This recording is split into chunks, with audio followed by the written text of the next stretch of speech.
Hey guys, it is John C. Morley here, serial entrepreneur. Welcome to IFL Inspiration for Your Life. I'm glad you decided to drop in tonight. Whether you're with me at 10:17 p.m., 10:17 a.m., 3 a.m., 3 p.m., 6 a.m., 6 p.m., doesn't really matter. Thank you so much for being here with me. We have an amazing show for you tonight. Well, we always have an amazing show, but I think you're really going to appreciate tonight's show because tonight's show is a catalyst to how you can get what you want in your life. I mean, we're talking how to reprogram the brain, right? If you remember, this whole topic this week is ways to reprogram our brain. We're on Series 3, Show 33. And tonight's master topic, granular topic, the master topic, I should say. Let's just give a second here for our LinkedIn and our Instagram people to catch up there. I see they're just logging in with us. Great. So welcome everyone that is online with us now, and whether you're watching us now or later, it's great to have you here. Remember to subscribe. Go to believemeachieve.com for more of my amazing, inspiring creations. And by the way, the person that reaches our mark to help us get to the 100th mark for our YouTube channel, well, we're going to do a celebration. And we are going to tag you in that celebration. We have a cake we're going to get, 100 candles. So it's going to be pretty amazing. All right. So tonight's granular is this: visualization mastery. Wow, that sounds all really fancy. Transform your mindset to achieve. That's what we want. We want to achieve stuff in our life, right? Series 3 means we're in the third year, show 33, episode 3. So I figured we'd start off right here by asking Merriam-Webster a very important word. What is visualization?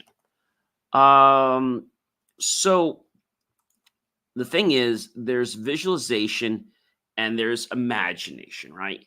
So visualization is when we're able to look at something and then visualize it again. Okay. Like if you look at a chair, for example, and I say visualize the chair, you know what the chair looks like, right? Okay. So what visualization is it's a formation of mental visual images, the act or process of interpreting in visual terms or of putting into visible form, the process of making an internal organ or part visible by the introduction, as by swallowing of a radiopac substance followed by a radiography. So those are some ways to understand according to Merriam-Webster. So thank you very much. So in order to visualize an object, we look at an object with your eyes open. Pretty easy to do. Then you close your eyes. Let's say I look at, I don't know, let's say, for example, I'm going to look at this calculator right here. And I know if you're on the podcast, or if you're driving, don't do this, obviously, but pretend you have a calculator in front of you when, when you're not driving or doing anything that requires your 100% full attention. I'm looking at it. I can see what it is. I can see the buttons. Now I'm going to close my eyes. Now I'm going to repicture or visualize that calculator in my mind, the best of my ability. And I'm going to be able to do a pretty good job of that calculator. Now, even if all the colors don't come through exactly as pristine as they did in the real thing, don't worry about it. That doesn't matter. All right. So you close your eyes and you reimagine the object. Okay. So before we get into the next step, that's going to be imagination. So let's pretend that you had seen a dog before, right? And if I ask you to visualize a dog, you know the dog, this let's say it was a Labrador Retriever, you could visualize the dog, the color of the dog, you could visualize it has 4 legs, the smile, the mouth, the eyes, right? The nose, all that. But now let's say I asked you to visualize a golden retriever, okay, but with 3 legs. Well, you wouldn't visualize that because that would be different than you actually see, because you have never seen a dog with 3 legs. Maybe you haven't. So you're going to imagine the change. Let's say I asked you to imagine a chair. Now, most chairs have usually 4 legs on them, right? Now, let's pretend that you go to imagine that, right? You visualize it. But if I ask you to add, let's say, 2 more legs so that the chair actually has 6 legs, you will basically imagine the change. All right. So when we are visualizing, we're visualizing something that we probably have seen already. That makes it really easy. When we imagine something, we have to create something in our mind that we haven't yet seen. And that can be a little harder. So that's why it's always best to get something that you want and actually study it. Okay. Make a clear picture of it in your mind when your eyes are open and close them. If you have to visualize something, like, for example, you're looking for this certain car, but they didn't have this feature on it, well, you could imagine the change of that, right? So the other thing we want to talk about is something called outcome visualization. So outcome visualization is where you would basically imagine what you want to see. Doesn't sound too hard, does it? Well, it's not. But it takes some time for you to get practice at it. Just like, if you read, the more you read, the stronger your eyes will get. Okay. In most cases. So if you practice imagining something every day, I'm going to give you something else to imagine. I have, I have my grandmother's, she gave this to me. I got it from her actually, when she wasn't feeling well. And I got this tape. Actually, I borrowed it from her, then I gave it back. And then when she passed away, my mom was like, "Do you want this?" I said, "Yeah, I'd love this. This was grandma's." So this is a tape dispenser. Okay. And so pretty heavy tape dispenser. I know you guys can't see this on the actual podcast, but it's a pretty solid tape dispenser, not the one you get today for like, $3 or $4. This one, if they had it today, it would probably be worth like $25 because it's very heavy. Okay. And the nice thing about this one is that when you have the tape inside, which I can show you guys over here because on the cast, but you basically take the little thing and you push it back. The fangled ones today don't work like that.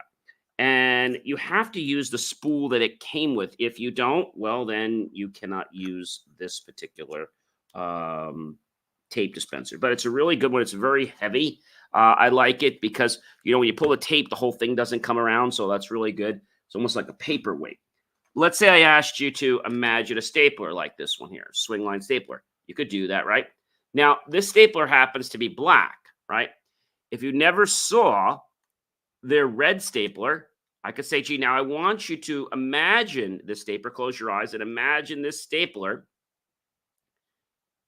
in a bright red. Can you do that? Okay, now keep the swing line label black, okay? And I want you to make the letters on the swing line light blue. Can you do that? Great. And you got a red, you've got you've got the black, and then you've got the light blue. Okay, so you're able to do that, right? So that's you did visualization and you did imagination. Now it's not hard to do with things that don't seem to have consequence, but when we're trying to visualize or imagine things for the greater outcome of what we want, it can be hard because, like, oh, I can't see the color. It's not the picture is not coming clear. Like something's wrong with my vision. No. So when you visualize something, like let's say, for example, I'm going to ask you to visualize a vase. Close your eyes and visualize a vase, right? You can imagine the vase. Maybe I told you that it's again, don't do this if you're driving or anything that requires your 100% attention. Do that when you get home. You can imagine the vase, even if you're driving, you could still imagine it with your eyes open, right? You can imagine the vase. Maybe I'll say that the vase is a beautiful 8-foot vase. And let's say it's clear, made of crystal. And let's say in there, it has little white imprints of snowflakes, maybe all around. And then you can even see like little tiny lines just under each one going around. You can kind of imagine that, right? And you have to imagine it, not visualize it, because you've never seen a vase like that. I don't think you have, right? So I just want you to understand the difference between imagination and visualization. We visualize what we've seen. If I ask you to imagine a cloud lifter, you'll be like, I have no idea what a cloud lifter looks like. If I had to visualize it, it's some kind of box. It's blue. It's got some holes on it. But if I show you what a cloud lifter is, okay, now you can easily visualize it, right? And if I want you to change something, you can change a property on something. Let's take another example, something I think that's kind of fun. I'm going to take a Oh, let's see here. I've got in my drawer, I've got lots of fun stuff in my drawer. Okay, so I happen to have a pair of scissors. Okay, very easy to imagine a pair of scissors. By the way, these are my grandmother's too, and I got them for her. So I really treasure my scissors and also the tape. So really happy to have that. You know why these two are very important to me? Because every Christmas and every time there was a birthday for my mom or dad, I would go to her house and we would wrap presents. Now, I was terrible at wrapping presents, but she taught me how to wrap presents. And she always told me you have to fold, the fold, the fold, the fold, the fold, the fold. And then when you're all done wrapping, she's like, "Oh, we have to put the ribbon." I'm like, "Oh, do we have to, Grandma?" "Oh, yeah." So the way she does the ribbon, you don't just tie it and you're done. No, no, no, no. You tie it and then you tie other things on it. So you tie one, then you tie another one, then you tie another one, tie another one. So maybe you have 6 or 8. And then what you do is you take the scissor, okay, and you basically take it all the way to the end and you just kind of pull it up quick, and that's how you curl it. And so she taught me that. So that's why this pair of scissors that I have here, which is by Crane, I don't even know if they make scissors anymore. They may or may not. And this tape dispenser is sentimental to me. And so I've shown you this pair of scissors, which is silver, okay, stainless steel. But if I asked you to imagine these same scissors with a, I don't know, let's say a green handle, can you do that? You can. And the scissors have a point on it. Instead of a sharp point on it, let's imagine that instead of the point, there's actually a round, soft, um, let's say Nerf at the end to make it so that people, if they're running, they don't get injured by the scissors. So you get the idea. So when you tie things like that, it's pretty amazing. So processing visualization, let's talk about something else. So if you're going to do a task, maybe the task is, let's think of something you would do. Maybe you are on a project where you've got to put some signs together, all right? And maybe you're not sure how to do it, but you could imagine in your head the processes you have to go through. You have to get all the lumber together one side. You have to get the staplers to one side. You have to get all the equipment. You have to get the right resources of people. If you're going to have, because you have lots of signs you got to put together, you've got to basically take the sign, lay it on to whatever it is, and then you're going to hit the stapler, and away you go. And sometimes you have to put, one on each side, or depending what you're doing. So you get the idea. So process visualization is where we visualize the process. You could visualize the sales process if you want. You could visualize the process of becoming friends with somebody. There's lots of things. So process visualization is very cool. A pretty big process that a lot of people had to go through, which is getting the new gold license. I got mine not too long ago. I'm very happy to have that. So now after, next year, when the real IDs are required. So real IDs will be required in 2025.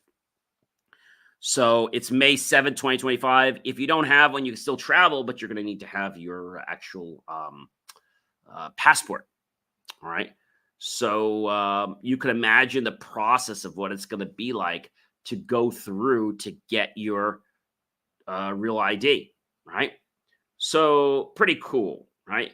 So we have imagine, which is very, very important, and we have visualization, right?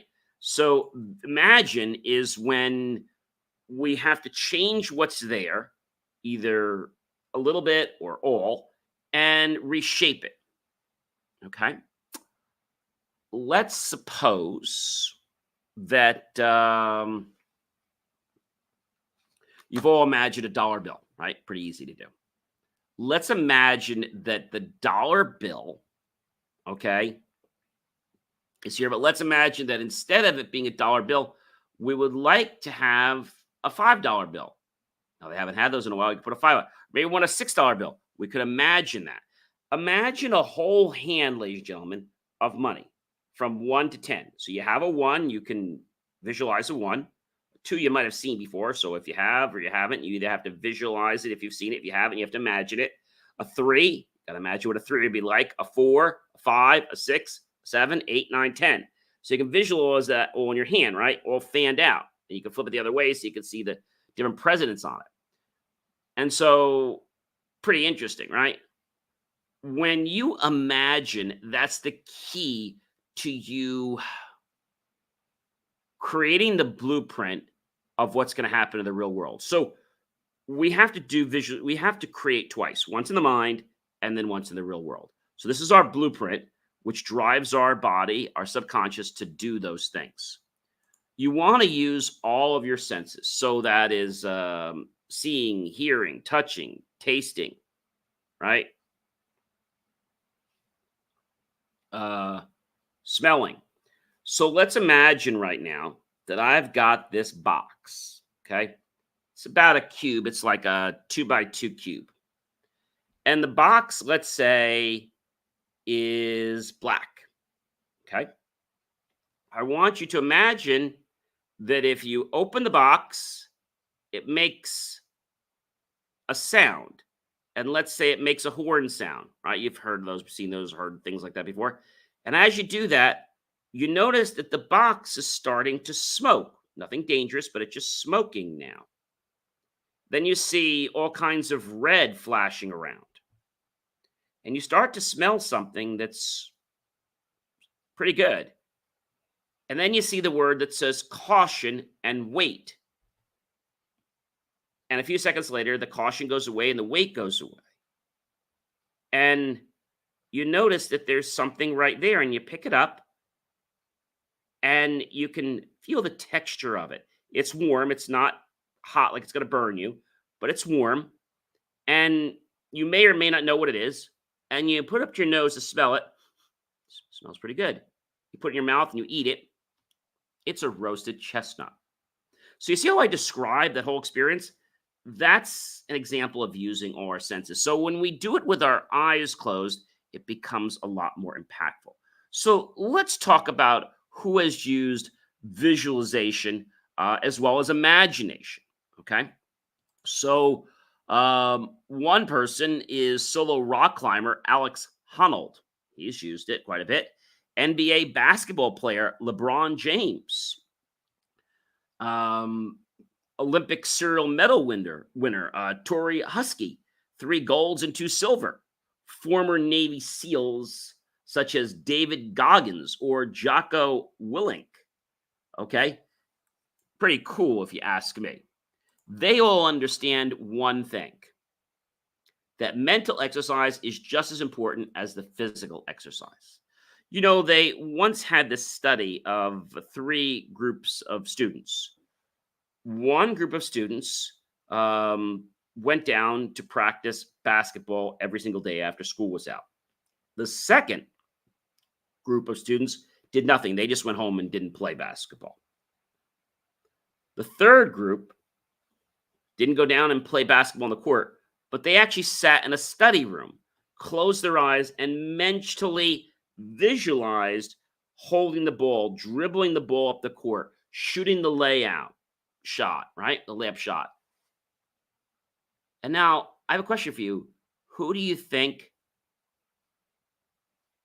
did better, or what was the outcome?